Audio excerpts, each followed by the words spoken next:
Hi everyone, welcome back. In this video, we'll show you how to fix the spupdateserver.sys error on your Windows computer. We'll walk you through the process step by step to help you identify the cause and repair your system files. And if you find this helpful, don't forget to like and subscribe for more tech videos. First, we need to find out which specific software is causing this error, which is often related to security camera programs like EasyViz or Hikvision. Go to your Windows search bar, type in Task Manager, and open the application. In the Task Manager search box, type spupdate to locate the running process. If you see it running, right-click on it and select Properties to check the exact name of the software it is associated with. Once you know which program is causing the issue, right-click the running service in Task Manager again and select the End Task to stop it completely. Now that we know which program is causing the system conflict, we need to completely remove it from your computer. Open your web browser, search for Revo Uninstaller, and download the free version of this tool. Once it is installed, open Revo Uninstaller, find the problematic software in your Applications list, and select Uninstall.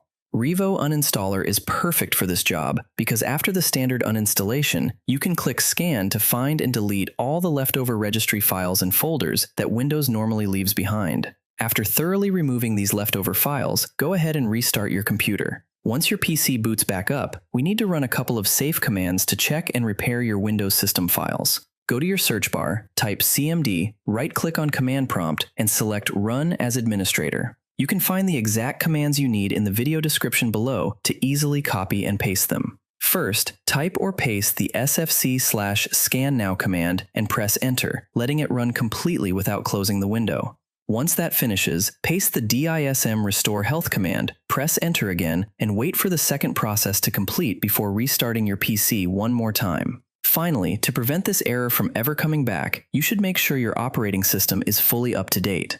Open your Windows Start menu, go to Settings, click on Windows Update, and check for any available updates. If you actually need the camera software you uninstalled earlier for your security system, go to the official manufacturer's website, download their absolute latest version, and install it fresh. If this video helped you solve the problem, please like the video, subscribe to the channel, and share it with others facing the same issue. Thanks for watching, and see you in the next video.